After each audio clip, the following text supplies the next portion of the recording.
बोलो राजा रामचंद्र की जय हो। भैया सभी राक्षस महान वीर और अत्यंत काले हैं और वानर विशाल काय तथा अनेकों रंगों के हैं। दोनों ही दल बलवान हैं और समान बल वाले योद्धा हैं। वे क्रोध करके लड़ते हैं और खेल करते वीरता दिखलाते हैं। श्री रामचरितमानस लंका कांड चल रहा है।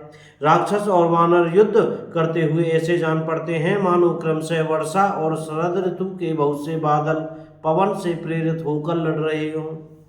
अकंपन और अतिकाय इन सेनापतियों ने अपनी सेना को विचलित होते देखकर माया रच दी। पल भर में अत्यंत अंधकार हो गया, खून पत्थर और राख की वर्षा होने लगी। दसों दिशाओं में अत्यंत घना अंधकार देखकर वानरों की सेना में खलबली पड़ गई।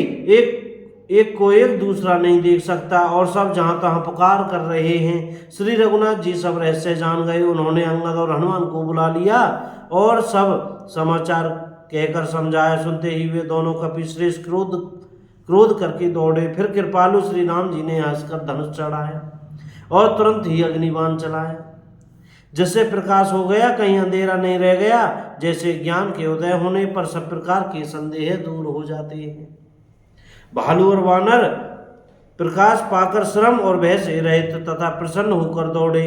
हनुमान और अंगद रण में गरज उठे। उनकी हाँक सुनते ही राक्षस भाग छूटे। भागते हुए राक्षस योद्धाओं को वानर और भालू पकड़ पकड़ कर पृथ्वी पर दे मारते हैं और अद्भुत आश्चर्यजनक करनी करते हैं। युद्ध कौशल दिखलाते हैं। पैर पकड़कर उन्हें समुद्र में डाल देते हैं। वहां मगर, सांप और मच्छ उन्हें पकड़ पकड़ कर खा डालते हैं। कुछ मारे गए, कुछ घायल हुए, कुछ भागकर गढ़ पर चढ़ गए। अपने बल से शत्रु दल को विचलित करके रीछ और वानर वीर गरज रहे हैं। रात हुई जानकर वानरों की चारों सेनाएं टुकड़ियां वहां आई जहां कौशलपति श्री राम जी थे। श्री राम जी ने ज्यों ही सबको कृपा करके देखा, त्यों ही वे वानर श्रम रहित हो गए। वहां लंका में रावण ने मंत्रियों को बुलाया और जो योद्धा मारे गए थे उन सबको सबसे बताया। उसने कहा, वानरों ने आदि सेना का संहार कर दिया। अब शीघ्र बताओ क्या विचार उपाय करना चाहिए। माल्यवंत नाम का एक अत्यंत बूढ़ा राक्षस था। वह रावण की माता का पिता अर्थात उसका नाना श्रेष्ठ मंत्री था। वह अत्यंत पवित्र नीति के वचन बोला, हे तात कुछ मेरी भी सीख सुनो। जब से तुम सीता को हर लाए हो तब से इतने अपशगुन हो रहे हैं कि वर्णन नहीं किए जा सकते। वेद पुराणों ने जिसका यश गाया है, उन श्री राम से विमुख होकर किसी ने सुख नहीं पाया है।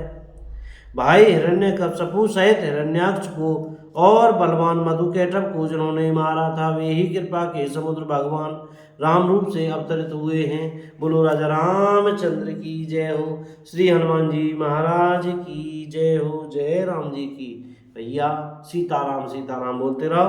कोई गलती हो जाए तो क्षमा करते रहिएगा और हमारी वीडियो अगर आपको अच्छी लगती हो तो थोड़ा सा शेयर कर दीजिएगा। जय राम जी की। सीताराम।